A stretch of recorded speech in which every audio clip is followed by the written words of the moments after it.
Hello, learners, and welcome to the third part of the chapter Inside Our Earth, Geography Class 7th. I hope कि आपने previous parts को देखा हो और आपके कॉन्सेप्ट्स क्लियर हुए हों, लेकिन अभी भी अगर आपने अभी तक प्रीवियस पार्ट्स को नहीं देखा है या प्रीवियस टॉपिक्स को नहीं देखा है तो आप डिस्क्रिप्शन से डायरेक्ट उन लिंक्स पर क्लिक करके आप वो वीडियोस देख सकते हैं. So let's start our today's topic.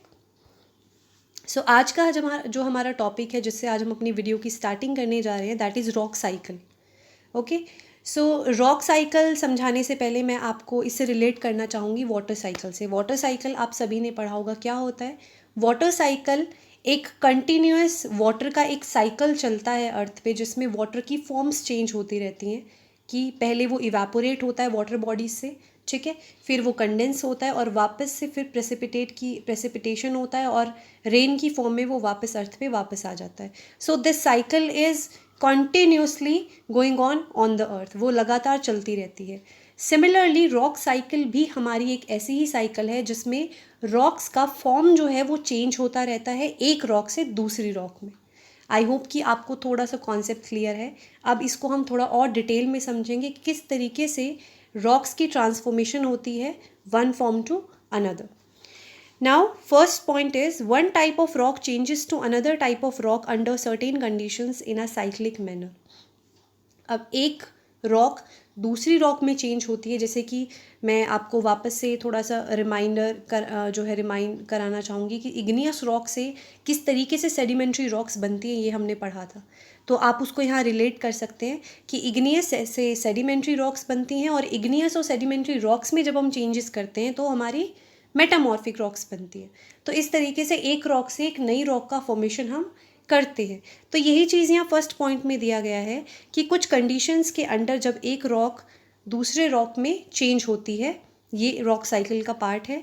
Second, this process of transformation of rock from one to another is known as the rock cycle. और यही जो ट्रांसफॉर्मेशन होता है रॉक्स का एक फॉर्म से दूसरी फॉर्म में, that is known as rock cycle. अब ये प्रोसेस हमारा चलता कैसे है? वैसे तो हम प्रीवियस वीडियो में पढ़ चुके हैं, लेकिन फिर भी एक बार हम अपना कॉन्सेप्ट वापस से क्लियर कर लेते हैं. When molten magma cools, it solidifies to become igneous rocks. जब molten magma वॉल्केनो से बाहर आता है, लावा जब बाहर आता है और जब वो ठंडा होता है तो वो igneous rock बनाता है. These igneous rocks broken down into small particles that are transported and deposited to form sedimentary rocks. और यही igneous rocks जब और ज़्यादा by the action of air और वाटर छोटे छोटे पीसेज में टूटती हैं, वही सेडिमेंट्स आगे ट्रांसपोर्ट होते हैं, डिपोजिट होते हैं और डिपोजिट होकर वो वहाँ पे एक नई रॉक का फॉर्मेशन करते हैं, that is sedimentary rock. When igneous and sedimentary rocks are subjected to heat and pressure, they change into metamorphic rocks. और जब इन्हीं sedimentary और igneous rocks को हीट और प्रेशर दिया जाता है, यानी कि इनमें कुछ और जब चेंजेस किए जाते हैं तो वहाँ से बनती हैं हमारी metamorphic rocks. The metamorphic rocks, which are still under great heat and pressure, melt down to form molten magma, and this magma can again cool down to form igneous rocks. अब आपको पता है कि जब मेटामॉर्फिक रॉक बनाई जाएगी तो igneous और सेडिमेंट्री रॉक को जो है पिघलाया जाएगा, उनको हाई प्रेशर पे रखा जाएगा, कुछ कंडीशंस दी जाएगी जिससे कि वो मेटामॉर्फिक रॉक्स में चेंज हो सके. लेकिन वही रॉक जब मेटामॉर्फिक रॉक अपनी मोल्टन स्टेट में आ जाती हैं तो वो पिघल कर वापस से अर्थ के सरफेस के जो है अंडर जाती हैं और वहाँ से फिर से इग्नियस रॉक का हमारा फॉर्मेशन होता है. So this is the cycle which is going on and that is known as rock cycle. I hope कि आपको क्लियर है. So here you can see the example. आप ये पिक्चर देख सकते हैं जिसमें मैंने आपको इस पिक्चर के थ्रू बताने की कोशिश की कि किस तरीके से एक साइक्लिक प्रोसेस चलता है जिसमें एक रॉक से दूसरी रॉक हमारी फॉर्म होती है. जिसमें आप देख सकते हैं कि लेफ़्ट साइड में इग्नियस रॉक है जो आगे डिपॉजिट होकर और इरोजन होकर उसका सेडिमेंट्री रॉक बनाता है. फिर वही सेडिमेंट्री रॉक और इग्नियस रॉक को जब हम चेंज करते हैं तो मेटामॉर्फिक रॉक बनती है. और मेटामॉर्फिक रॉक जब मेल्ट होती है, जब उसका मोल्टन मैग्मा बनता है तो वापस से इग्नियस रॉक हमारी फॉर्म होती है. So this is the cycle which is going on. यहीं पे हमारा नेक्स्ट टॉपिक है यूजेस ऑफ रॉक्स. अब हमने रॉक्स के बारे में इतना कुछ स्टडी किया तो हमें ये भी पता होना चाहिए कि रॉक्स का हम इस्तेमाल किन किन चीज़ों में करते हैं. तो वैसे तो बहुत सारी चीज़ों में होता है. सो यहाँ पे I have mention few points. First point is hard rocks are use to make road, houses and buildings. जो हार्ड रॉक्स होती हैं, जो बहुत मजबूत वाली जो रॉक्स होती हैं, उनको कंस्ट्रक्शन के वर्क में यूज़ किया जाता है, चाहे वो हाउसेस का कंस्ट्रक्शन हो, बिल्डिंग्स का हो, रोड्स का हो। Second, stones are used in playing various games. इससे आप अपने गेम से भी रिलेट कर सकते हैं। वैसे आजकल तो हम मोबाइल्स में ज़्यादा गेम खेलते हैं, लेकिन अगर आप अपने पेरेंट्स से पूछें या अगर आप अपने बड़े भाई बहनों से पूछेंगे तो वो आपको बताएंगे कि पहले जो छोटे छोटे स्टोन्स होते थे उनसे बहुत सारे गेम्स खेले जाते थे। ठीक है, फॉर एग्जाम्पल पिट्ठू एक गेम होता था हमारा जो पहले खेला करते थे बच्चे। Third point is we get useful minerals from rocks. जैसा कि हम पहले पढ़ चुके हैं कि रॉक्स हमारे मिनरल का ही एक मास है, सो बहुत सारे यूजफुल मिनरल्स भी हमें रॉक से मिलते हैं। Some stones are used for decoration purpose. कुछ स्टोन्स डेकोरेशन पर्पस के लिए भी यूज़ होते हैं। आप इन्हें इस तरीके से समझ सकते हैं कि बहुत सारे ऐसे बड़े बड़े मॉल्स, बिल्डिंग्स, रेस्टोरेंट्स होते हैं जहाँ पे अगर आप और कुछ तो घरों में भी अपने एक शो पीस की तरह कुछ अलग वैरायटी ऑफ रॉक्स को एक शो पीस की तरह यूज़ भी करते हैं। So these are some uses of rocks. So learners, after rocks, our next topic is minerals. Minerals are the natural occurring substances which have certain physical properties and definite chemical composition. Minerals जिनसे हमारी rocks बनी होती हैं, minerals भी हमारे कुछ natural occurring substances होते हैं, यानी कि ये भी प्रकृति की ही देन होते हैं और इनकी कुछ फिजिकल प्रॉपर्टीज़ होती हैं इनकी, और कुछ केमिकल कॉम्पोजिशंस होते हैं, यानी कि हर किसी की केमिकल प्रॉपर्टी भी अलग होती है। Rocks are made up of minerals. Rocks हमारे मिनरल से ही बने होते हैं। Minerals are very useful to human kind.